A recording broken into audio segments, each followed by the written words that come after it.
Hello everyone. तो कैसे हो आप लोग? आशा करता हूँ अच्छे होंगे, आपकी स्टडी बहुत अच्छी चल रही होगी। जैसा कि आपको पता है, हम डिस्कस कर चुके हैं जैन धर्म और बौद्ध धर्म के बारे में। अगर आपने अभी तक वो वीडियो नहीं देखी तो इस वीडियो के डिस्क्रिप्शन में उसका लिंक मिलेगा, आप पहले जाकर वो वीडियो ज़रूर देख लें। अगर किसी ने हमारा चैनल अभी तक सब्सक्राइब ना किया हो तो सब्सक्राइब ज़रूर करें और बेल आइकन दबाना बिल्कुल भी ना भूलें, ताकि आपको जब हम वीडियो डालें उसका नोटिफिकेशन मिलता रहे। तो आज हम डिस्कस करेंगे, जो आज का हमारा टॉपिक है, इस्लाम धर्म के बारे में। कहने का मतलब, जितने भी भारत में मुस्लिम इन्वेडर हुए हैं उनका उद्देश्य ही क्या था? एक तो इस्लाम धर्म का प्रचार करना, दूसरा भारत में लूटपाट करना। क्योंकि उस टाइम भारत को क्या कहा जाता था? सोने की चिड़िया। वो ज़्यादा से ज़्यादा टारगेट बनाते थे मंदिरों को, क्योंकि उनके दोनों उद्देश्य ही पूरे हो रहे थे मंदिरों में, या दूसरे धर्मों की मूर्ति डिस्ट्रॉय करवा के वो अपने धर्म का प्रचार करते थे, जिसको इस्लाम धर्म कहा जाता है। दूसरा, वो धन लूट लिया करते थे। तो सबसे पहले जानते हैं इस्लाम धर्म के बारे में। इस्लाम धर्म क्या है? एक ईश्वर, मतलब इस्लाम धर्म में एक ही ईश्वर को मानता जी जाती है, जिसको अरबी भाषा में खुदा और फारसी भाषा में अल्लाह कहा जाता है। वो उनका ऐसा मानना है कि अल्लाह से ऊपर कुछ भी नहीं है, अल्लाह जो है कि सर्वश्रेष्ठ है, उनसे ऊपर कुछ भी नहीं है।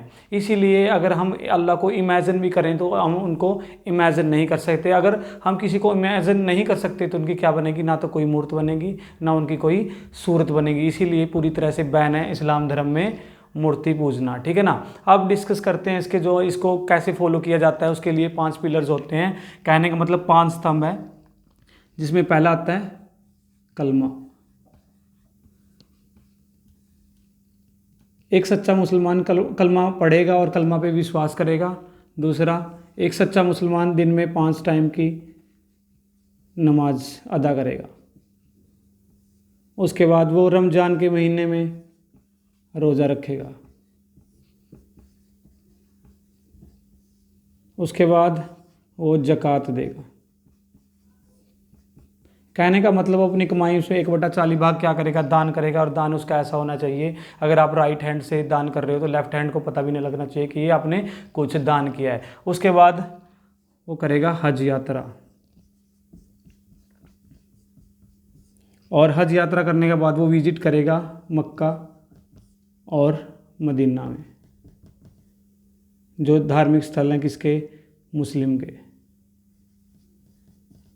क्योंकि हज़रत मोहम्मद साहब का जन्म कहाँ हुआ था? मक्का। और लास्ट उनका टाइम बीता था कहाँ में? मदीना में।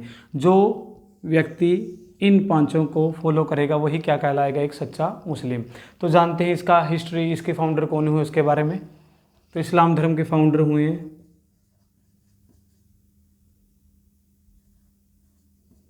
हज़रत मोहम्मद साहब।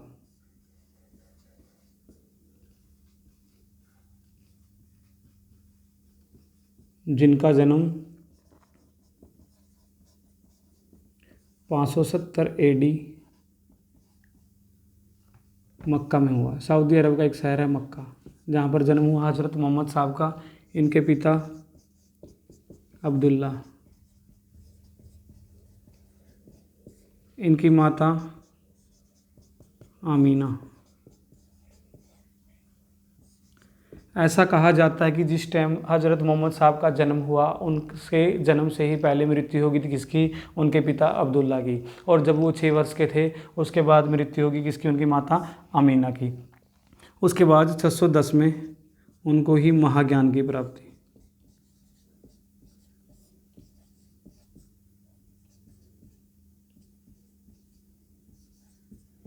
उनको 610 AD में महाज्ञान की प्राप्ति हुई। कहाँ पर? हीरा गुफा में। एक गुफा हुआ करती थी मक्के में ही, जिसको हीरा गुफा कहा जाता था।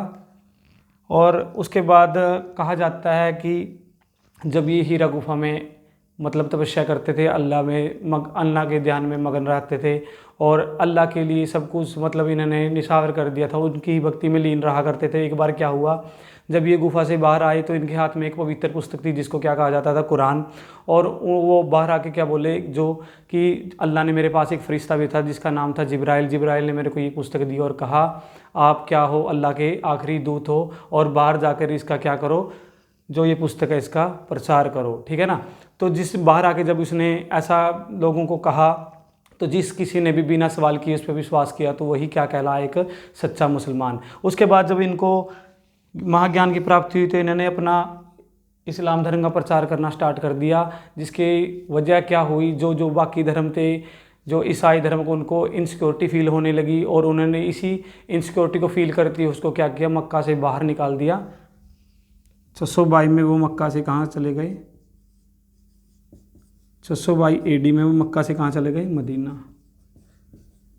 और इस्लाम धर्म में इसी यात्रा को क्या कहा जाता है, हिजारत। उसके बाद इनका जो टाइम था वो कहाँ पर बीता, मक्का से चलने के बाद मदीना में इनका लास्ट मोमेंट बीता, वो मदीना में जाके रहे। उसके बाद इधर ही लिख देता बेटा, 632 AD में इनकी क्या हुई, मृत्यु। जब इनकी मृत्यु उसके बाद एक सवाल खड़ा हुआ कि इनके बाद उनका उत्तराधिकारी कौन बनेगा।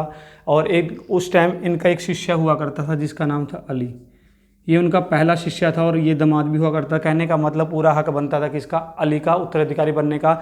लेकिन अली की जगह किसको बना दिया गया, इसके दूसरे शिष्य का नाम था अबू बकर। बनना किसको था, अली को, लेकिन बना दिया किसको, अबू बकर को। उसके बाद क्या होगी, इनके बीच में क्या चलेगी, बहुत लड़ाइयाँ चलेगी, एक दूसरे के खून के प्यासे हो जाएंगे।